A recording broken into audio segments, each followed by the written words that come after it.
Gente, a gente está aqui fazendo uma sessão um pouco Ei, extra. nossa. Ó, a Inara caiu, mas daqui a pouco volta, não tem problema. A gente está fazendo uma sessão extra que surgiu assim da ideia da gente responder as perguntas que não foram respondidas durante as lives. Isso surgiu na primeira sessão, que fui eu que falei, e eu vi que tinha muitas perguntas legais, e quero ainda fazer, então, no mesmo esquema que a gente está fazendo aqui, uma meia horinha de conversa sobre as perguntas que apareceram e que não puderam ser respondidas, porque não dá tempo, né? A gente tem que botar 2, 3, assim, no máximo 4, para a gente não estourar muito tempo. Então a gente resolveu fazer uma sessão em paralelo, chamando de novo os nossos convidados para fazer uma sessão de perguntas e respostas, essas que não foram respondidas. Matheus, quer fazer alguma consideração aí? Matheus é o nosso Não, técnico da justamente. vez aqui. Bom, a ideia é ser algo um pouco mais informal, já que a gente está fazendo mais esse bate-papo mais rápido, de responder as perguntas. E é isso. Então, acho que a gente pode começar com as perguntas, então. Ver se tem mais alguma consideração, Nicolai? Não. Não, acho que podemos começar com Tá. conversa. A primeira pergunta do Claudio Reis, então, precisamos colocar na tela. Gostaria de perguntar se os professores pensam que há uma dicotomia entre explicação e justificação. Se não há, como podemos evitar a ameaça de naturalização das desigualdades sociais? Felipe, quando tu quiser. Tá bem? Bom, boa noite a todas e todos. Bom, obrigado pela primeira pergunta, Cláudio. Eu concordo com você. É fundamental mesmo uma distinção entre explicação e justificação. Caso contrário, a gente perde a capacidade de crítica, né? A autora discutida, ela faz sim, né, essa diferenciação entre esses dois planos, né? Ela tem uma passagem entre um plano da explicação e um plano de uma crítica normativa, né? Então, como eu insisti, ela tem um certo modo de entender, de explicar a formação de identidades. Insisti muito no fato de que o modelo explicativo dela a respeito das identidades é um modelo relacional, né? Não é baseado em características, traços essenciais, né, portados de maneira inata pelas pessoas, mas sim identidades formadas sobretudo a partir do contraste, da comparação com grupos vizinhos, né? Então, diz respeito ao modo como um grupo particular se relaciona com seu entorno social. No entanto, ela é muito explícita ao nos dizer que, ora, se trata de um modo relacional, de compreender a formação de identidades, é importante dizer quando essas relações são justas ou são injustas, né? Quando essas relações podem ser criticadas como relações injustificáveis. E é nesse modo que ela passa a falar de dominação e opressão, né? E faz uma série de outras distinções, né, sobre diferentes tipos de opressão. Veja, essas são categorias críticas, categorias que servem não só para explicar contextos identitários particulares, né, de identidades de grupos específicos, mas também para criticar certas identidades, né, como opressivas e dominadoras, né, nesse sentido, injustas. Fundamental, portanto, perceber que ela possui tanto uma concepção explicativa de identidade, quanto certos critérios normativos utilizados para criticar relações identitárias injustas, relações entre grupos sociais que devem ser combatidos. Talvez valha a pena também mencionar o fato de que na tradição, né, de pensamento que ela atua, é importante diferenciar os dois planos, não, da explicação e o da justificação, mas é importante se manter conectado aos dois planos, né? É importante diferenciar, né, certos critérios normativos necessários para se criticar formas factuais, né, de formação identitária, mas é fundamental manter esses critérios normativos relacionados a uma explicação, né, histórica, sociológica, sobre como as identidades se formam. Caso contrário, esses padrões normativos, segundo o próprio modo como ela se posiciona já na introdução do livro, esses critérios normativos seriam independentes da própria realidade social analisada e, portanto, incapazes de avaliá-las de maneira concreta, de maneira histórica, de maneira específica, etc. Né? Então, de certo modo, ela está compartilhando um certo tipo de crítica que já é antiga sobre os modelos normativos puros, né? Dizendo, olha, há uma certa impotência do dever ser quando a gente não se pergunta justamente por essa conexão entre o modo como identidades de fato se formam historicamente, sociologicamente, e os critérios normativos aptos a avaliá-los. Os critérios normativos, portanto, eles devem, de certo modo, estar conectados com essa própria realidade. Ainda que não possamos eliminar completamente a diferença, né, entre uma coisa e outra. Eu acho que a Nara caiu, mas acho que seguimos aqui. Então, a segunda pergunta do Rogério, esse mesmo tipo de raciocínio não pode ser, o raciocínio está se referindo às questões identitárias, né? Não pode ser usado como vencendo por grupos identitários brancos e racistas. Afinal, se não há um critério de justiça universal, qualquer um pode julgar-se injustiçado, não? E daí acho que a gente já pode seguir na esteira com a pergunta do Francisco Rudiger. De acordo com Jung, como se definiria a situação de grupos identitários pedófilos, por exemplo? Seriam dominados, oprimidos ou ambos? Como se pode caracterizar a justiça dentro da lógica identitária? É a pergunta dos dois consorrentes. Assim. Tá bem, obrigado, Matheus. E, bom, também obrigado ao Rogério, ao Francisco, pelas perguntas. Essas perguntas, de certo modo, se relacionam com a minha resposta anterior, né? O fato de que é fundamental nós admitirmos um plano normativo na própria autora.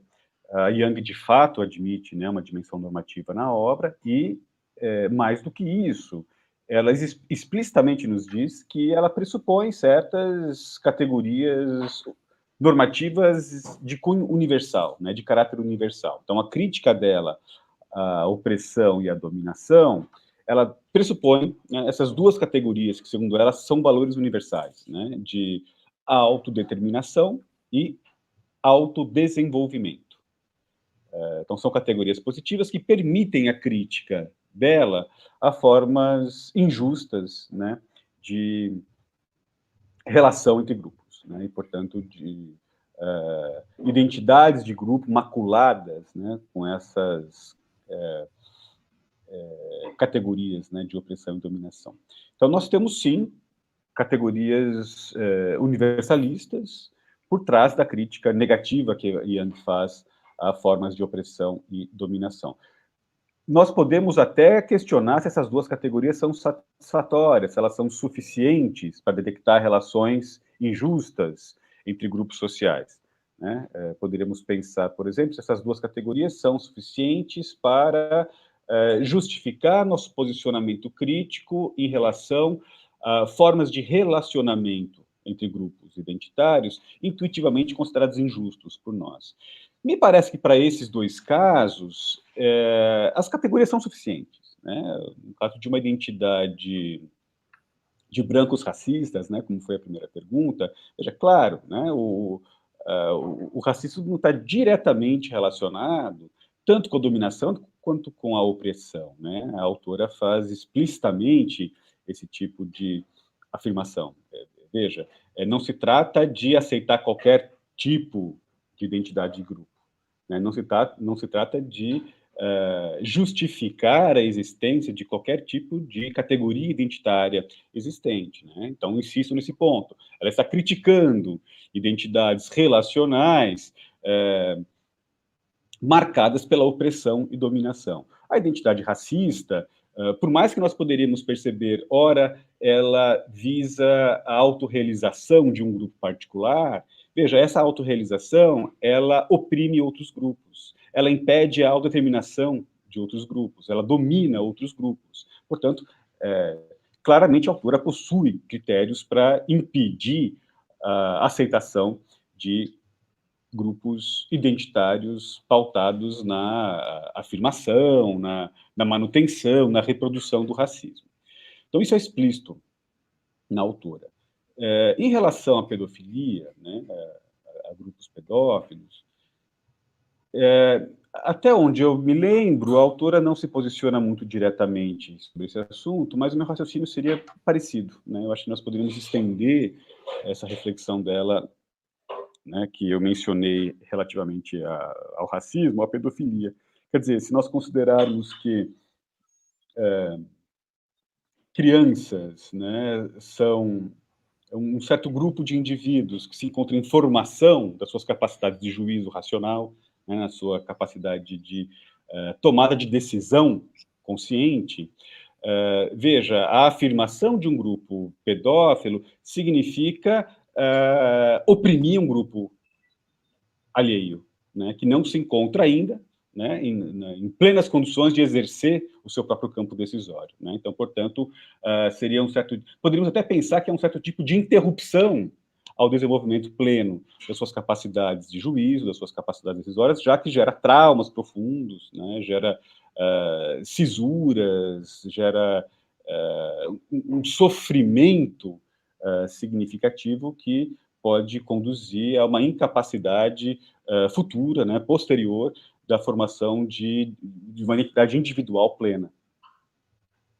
Enfim, eu acho que o tipo de resposta que a autora daria para os dois casos é semelhante. Acho sim que existe uma reflexão, um questionamento possível, que é, ora, será que esses dois critérios, né, autodeterminação e autodesenvolvimento, são suficientes para todos os casos de relações injustas entre grupos sociais? Acho que essa é uma pergunta válida, sim. Exigiria a comparação com outras teorias, isso exigiria a apresentação de outros exemplos. Me parece que, para esses exemplos, a teoria dela é satisfatória. Ok. Ainda nessa esteira, a Lia Levi, professora Lia Levi, ela pergunta,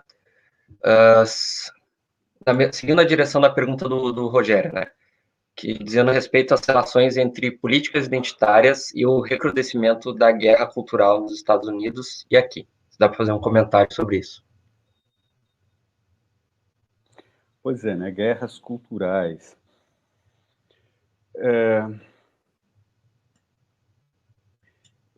Eu penso em duas considerações iniciais, né, sobre esse tipo de relação entre as guerras culturais e um modelo identitário, sobretudo o modelo, né, de identidades de grupo trabalhados na nossa sessão. Veja, eu acho que, em primeiro lugar, as guerras culturais, elas, tradicionalmente, elas são muito marcadas na existência de dois grupos antagônicos, né? Então, é um certo tipo de conflito dentro da cristandade, né, entre católicos e protestantes, ou um certo tipo de conflito, né, brutal entre brancos e negros, e assim por diante. O modelo que a autora nos apresenta, ele é muito mais complexo, né? Ele nos remete a uma sociedade muito mais estratificada, né? Dividida mesmo em um sem número de grupos que eventualmente entram em conflito entre si, mas também estabelecem relações solidárias ou relações produtivas, etc. Então, em primeiro lugar, eu acho que a complexidade do quadro social, né, dividido entre um sem número de grupos, né, produzidos ou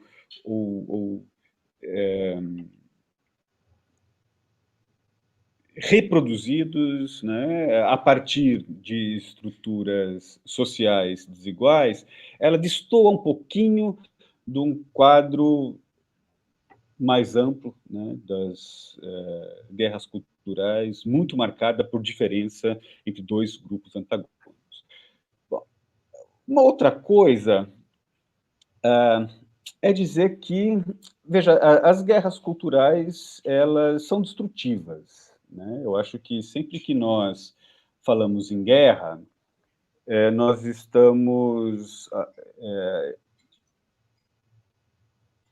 numa certa posição de admitirmos o fracasso das nossas categorias normativas, nossas categorias reflexivas, filosóficas, né, em conseguir alcançar a paz, né? Eu acho que boa parte da filosofia política, desde a modernidade até hoje, ela é pensada nos termos de consolidação de uma certa linguagem que poderia ser aceita como base de uma cooperação pacífica entre todos. Então, se estamos em guerra, é sinal de que alguma coisa está funcionando mal, né? Alguma coisa não se encontra satisfatoriamente consolidando esses laços de cooperação pacífica entre todos.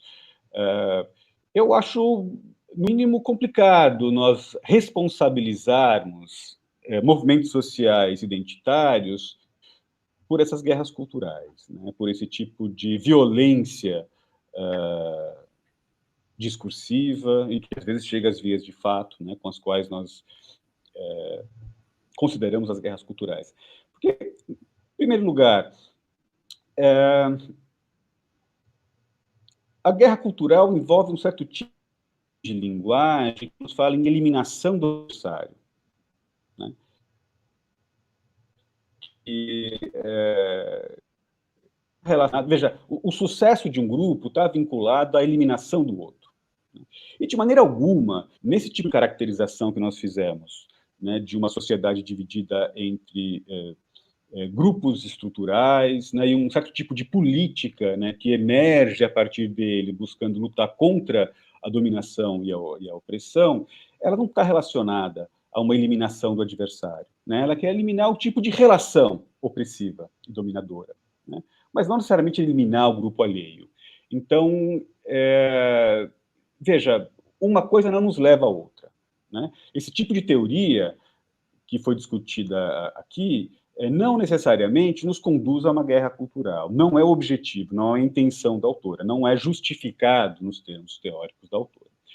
Nós poderíamos, a partir disso, pensar se, afinal de contas, empiricamente, né, os nossos movimentos sociais, sobretudo no Brasil, né, que fazem uso de componentes identitários, eles fomentam uma suposta guerra cultural, e eu tenderia novamente a repetir que considero, no mínimo, problemática esse tipo de responsabilização.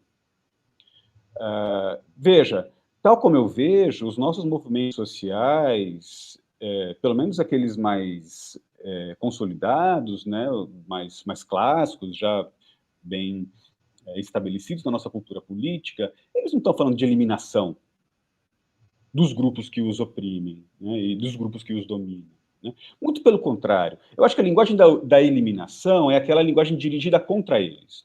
Né? De fato, eu acho que,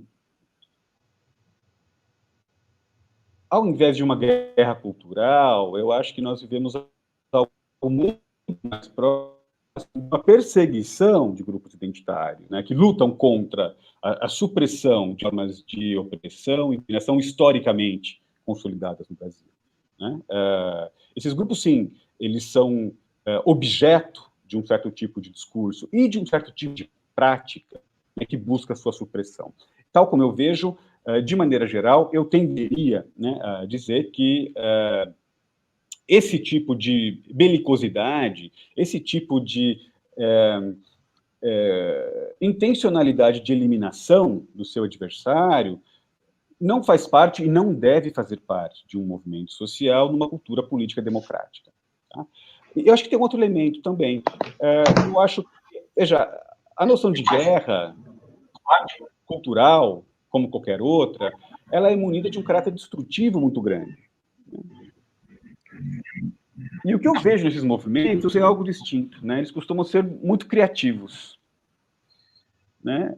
Eles fazem uso de um certo tipo de criação que envolve uma estética própria, uma linguagem própria, muitas vezes combinam componentes de produção artística, musical, valorização da cultura popular, etc. Eu acho que esses são recursos mais habitualmente utilizados pelos nossos movimentos antirracistas, feministas, populações indígenas, etc. Né? Eu vejo muito mais uma disposição criativa, criadora, em afirmar identidades sem necessariamente eliminar seus opositores. E é fundamental que nós tenhamos oposições, até conflitos, né, politicamente mediados, democraticamente mediados, mas não inimigos, né, que buscam eliminar um ao outro. Tu queria fazer algum comentário, Nicolai? Na verdade, eu tinha uma pergunta na questão anterior, que era para vincular com outro debate, que eu sei que o Felipe também tem interesse, mas eu acho que essa pergunta da professora Lia, ela poderia ser reposta também num tema que tem sido objeto de muita controvérsia nas últimas semanas, que ela não se utiliza exatamente da expressão guerra cultural, eu diria que ela é uma espécie de, em algum sentido, uma reformulação desse problema, que é a responsabilização, sim, das pautas identitárias, não como capaz de remotivar a nossa participação democrática, mas como responsável pela crise democrática. Né? Recentemente houve aquele manifesto que foi assinado pelo Mark Lilla, pelo Chomsky, pelo Yasha Monk, criticando os movimentos identitários, né, relacionando com a política do cancelamento. Eu não sei como é que, Felipe, tu falaste, no limite tu deste uma resposta para essa pergunta no final, né, quando tu disseste que, afinal de contas, esses grupos identitários, eles sofrem opressão, eles não têm por objetivo a destruição do inimigo, né, eles têm justamente como objetivo eliminar essa... Opa, deu uma... Eu já estava desconcentrado agora com essa... Isso é só uma estratégia retórica para retomar a pergunta. Agora a Inara voltando e saindo, então também... Eu acho que agora a minha conexão vai ficar mais estável porque eu vim para a sala.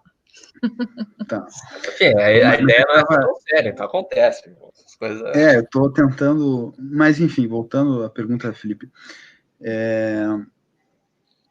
Porque eu posso colocar essa mesma questão, não em termos de recrudescimento da guerra cultural, eu posso também esvaziar a ideia de que esses movimentos identitários, eles têm por objetivo eliminar o inimigo, quer dizer, eu posso eliminar toda essa semântica bélica da formulação da pergunta e ainda assim dizer o seguinte, né? Bom, o resultado da presença desses movimentos na esfera pública é uma certa... eu queria tentar usar um termo bem leve, digamos assim, é um certo esgarçamento do centro democrático. Né? E, portanto, gerando... acho que é um pouco... essa é o que conhecendo um pouco da teoria do Monk, né, eu acho que é o que ele tem no horizonte para ter assinado essa carta de liberais críticos aos movimentos identitários. Né? Então, eu queria que tu pudesse falar um pouco na tua exposição da segunda-feira, tu falaste um pouco sobre a crise da democracia, é o subtítulo da tua exposição, né? Então, se tu pudesse conectar essas discussões... porque eu tentei pegar o mesmo problema e esvaziar do conteúdo da semântica belicosa, digamos assim, que foi um pouco do que norteou a tua exposição agora, né? Sim. Obrigado, Nico. Bom, essa pergunta nos remete a diagnósticos da crise democrática, né? E nos obriga a fazer especulações sobre suas causas, sobre seus motivos, né? Quando eu falava em crise democrática na fala de segunda-feira, eu deixava claro que eu buscava ressaltar um componente específico da crise, né, que é o populismo, né, que na verdade é um componente da nossa cultura política atual, né. Eu acho que o populismo deve ser aceita como um componente da complexidade dos nossos discursos políticos e das nossas práticas democráticas atuais, né, em crise. E veja, a pergunta que você me faz envolve muitas coisas, né? Por exemplo, uma caracterização da crise, como eu disse, né? Envolve um certo tipo de diagnóstico. Se nós considerarmos a crise democrática pautada em grande medida uma certa fragilização das instituições democráticas, né? Instituições como o parlamento, né? Plural, né? Que decide a partir de um certo de conhecida, né, regras do jogo que são aceitas, admitidas por todos, né? Uma instituição judiciária, né, que também se enfraquece, se fragiliza, uma imprensa livre. Veja, todas são instituições necessárias para uma vida democrática saudável. O populismo busca uma relação direta entre líder e povo, né? E que para essa relação se estabelecer de maneira direta, é fundamental eliminar as instituições, né? Instituições de mediação política, estrutura partidária, né? Um parlamento independente, um judiciário independente, né? Uma mídia livre, né? Onde exista liberdade de expressão,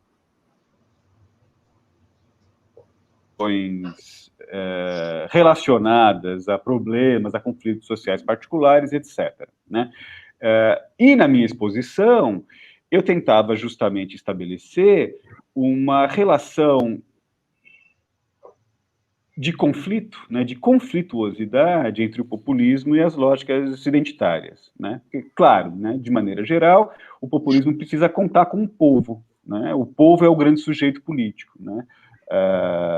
E toda a ideia de grupo social, né, uma estratificação da sociedade a partir de componentes identitários, sejam eles de caráter político, religiosos, culturais ou não, né, isso coloca em xeque o próprio pressuposto básico do populismo. Né? E não é casual, né, essa era a minha hipótese,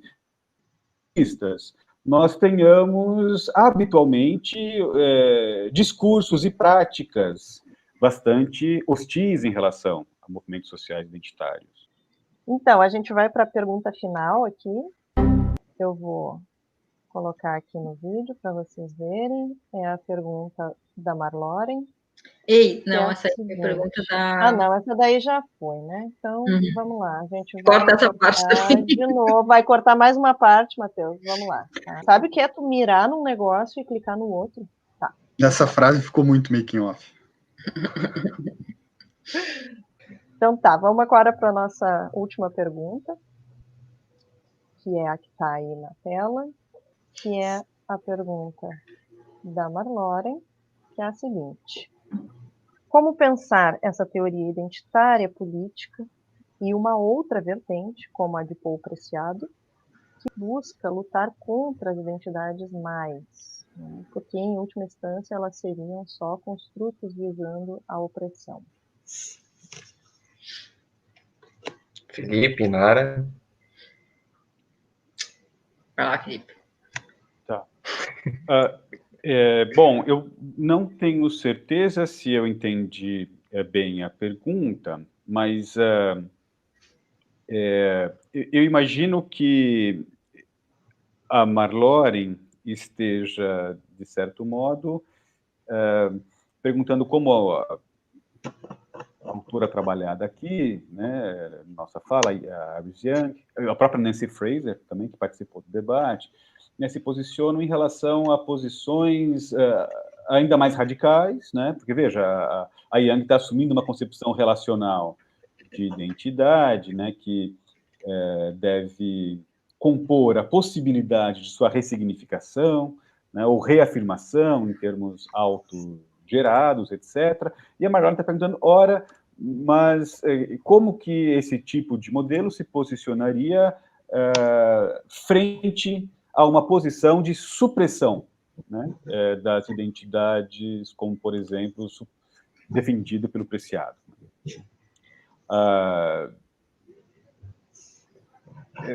Veja, eu acho interessante a possibilidade de supressão das identidades de gênero, né, ou desconstrução, né, das identidades de gênero / sexo.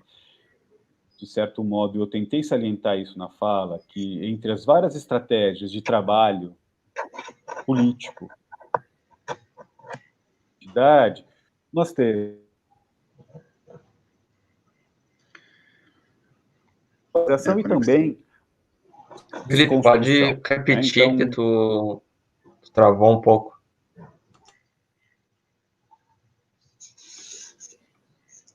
Travou muito. Eu acho... Pode repetir só a sua última fala? Tá bem. Bom, não me lembro bem onde é que eu estava, mas eu vou tentar retomar de uma forma mais direta, mais simples. Né? Acho fundamental a possibilidade de desconstrução, né? Rejeição das categorias identitárias, né? No caso da pergunta em questão das identidades de gênero, e acho que, fundamentalmente, isso deve representar uma possibilidade no interior de instituições de uma sociedade democrática. Me parece que o que a autora trabalhada discordaria mais diretamente é uma suposta imposição da estratégia desconstrutiva, né? Que todos fossem obrigados, afinal de contas, a abrir mão de suas próprias identidades. Né? Isso provavelmente seria considerado autoritário por parte dela. Né? Então, claro, é fundamental se admitir a possibilidade, né, de se desconstruir ou ressignificar de um modo muito distinto, né, da normalidade existente, as identidades particulares, mas uma imposição desse tipo de estratégia de supressão, né, desse tipo de estratégia de desconstrução, provavelmente seria considerada uma medida descabida. Eu acho interessante mencionar a Nancy Fraser, porque no livro de 97, que eu indiquei para vocês, né, o Justice Interruptus, a Nancy Fraser assume um certo tipo de posição vinculada à desconstrução das identidades culturais. Né? Então, a autora defende ali contra um identitarismo afirmativo, políticas de redistribuição de caráter universalista e políticas de desconstrução cultural. Então, ela assume um certo tipo de posição que me parece ser a que a Marloren sugere na sua pergunta. Alguns anos depois, em 2003, a própria autora volta atrás na sua posição, né? Quando ela, de fato, passa a se dedicar a reflexões mais vinculadas ao debate democrático, sobretudo quando ela passa a se dedicar a um certo tipo de teoria normativa baseado na ideia de paridade de participação, ela passa a admitir que diferentes estratégias de redistribuição e reconhecimento devem fazer parte do próprio debate público, e os grupos decidirem quais as estratégias mais adequadas caso a caso, contextualmente. Sobretudo a teoria, a filosofia, né, mais ampla, ela não pode tomar essa decisão pelos próprios cidadãos. Né? É fundamental nós estabelecermos certos critérios normativos para atacar, para combater formas de injustiça, mas nós não podemos definir substancialmente o que é justiça, o que é mais justo, naquilo que se refere, por exemplo, às identidades de gênero. Nós não podemos decidir de uma vez por todas que todos devam abrir mão das identidades. Essa é uma escolha, em primeiro lugar, pessoal, né?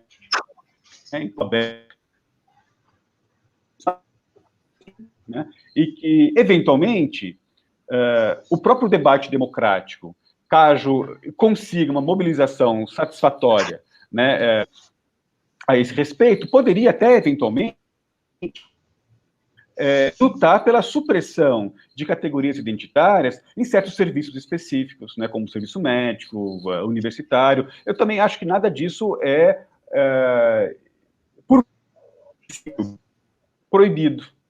Mas é fundamental que seja um ato de formação da vontade, democraticamente, dos próprios cidadãos e cidadãs envolvidos. Né? Então, eu acho interessante perceber que a própria Fraser tem uma posição muito próxima dessa sugerida pergunta, né, de uma desconstrução cultural das identidades para todos os casos significativos. Alguns anos depois, num livro de 2003, chamado Redistribuição e Reconhecimento, que a Fraser escreve junto com o Axel Honneth, ela recua nessa posição e nos diz, ora, muito embora existam motivos para a gente achar que a desconstrução das identidades possa ser vista como um objetivo emancipatório, né, que desestabilizaria boa parte das desigualdades sociais injustas.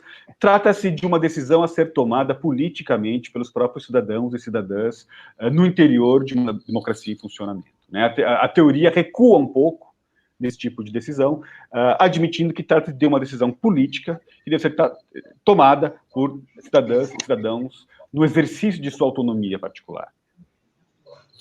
Inara?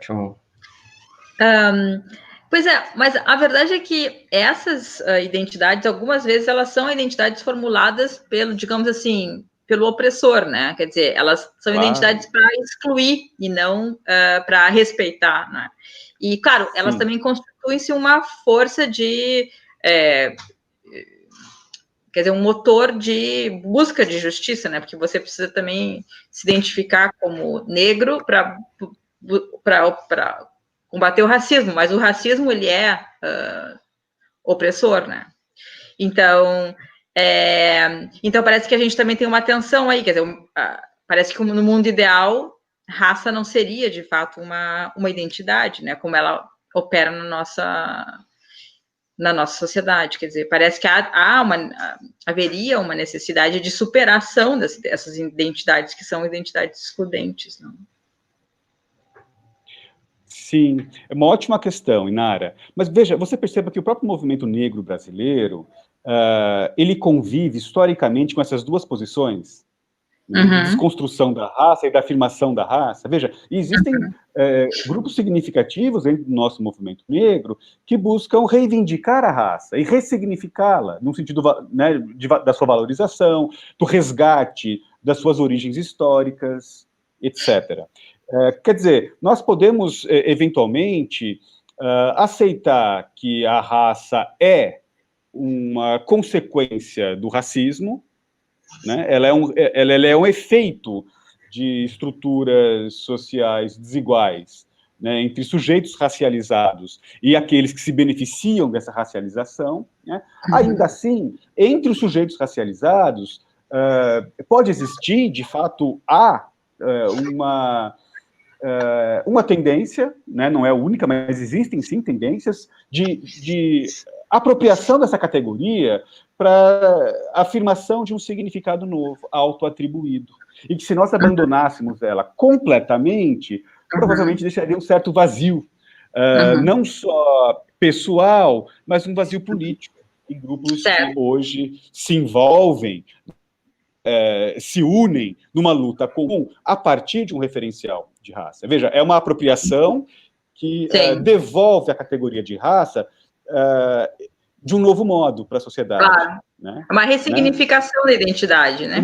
Uma ressignificação da identidade. Nós podemos, eventualmente, até discordar desse tipo de ressignificação, ou pelo menos em certos casos particulares, mas o fato é que isso existe, e você podar, né? Você impedir indivíduos racializados a realizar esse tipo de trabalho politicamente ativo, né, de assumir a própria identidade, querer resgatar uma história perdida, resgatar certos laços de memória que foram absolutamente apagados, e a partir disso gerar uma mobilização política com o objetivo de lutar contra a desigualdade historicamente estabelecida. Ora, um tipo de imposição desse tipo me parece exagerado, né? Eu acho que estratégias universalistas que vinculam a supressão de identidades e estratégias mais afirmativas, né, de reafirmação, ainda que ressignificadora, né, de identidades particulares, elas devem conviver num ambiente democrático, né, e devem ser testadas e decididas pelos próprios concernidos e concernidas em cada caso concreto, né? Eu não vejo em uma cultura democrática as estratégias de se ressignificar afirmativamente identidades em si mesmas condenáveis, né? Muito pelo contrário. Sim. Isso. Bom, então a gente respondeu aí todas as perguntas que faltaram na live. E. Priscila entrou agora. Tá. Nós fazendo encerramento. Estava aqui na técnica. Tá. Então, as perguntas que não foram respondidas nas lives foram respondidas agora. A ideia é manter esse tipo de dinâmica, de responder, não deixar perguntas sem respostas nas lives, né, mas responder elas depois, quando, enfim, os professores estiverem mais descansados e tal. Eu acho que a gente encerra por aqui, lembrando que você pode, as lives ocorrem semanalmente, nas segundas-feiras às 7 horas, e quinzenalmente nas quartas-feiras no mesmo horário, e você pode acompanhá-las tanto pelo canal do IFCH no YouTube, quanto pelo Facebook. E depois as gravações das lives ficam aqui no canal do Janelas, junto com essas perguntas, trechos e mais algumas outras coisas que a gente for postando. Então é isso, até a próxima live, segunda-feira, tchau. Obrigado, Matheus, obrigado, Inara, Priscila, Nico, e até a próxima, valeu. Até a próxima. Obrigada, Obrigado, pessoal. gente. Tchau, tchau. Tchau.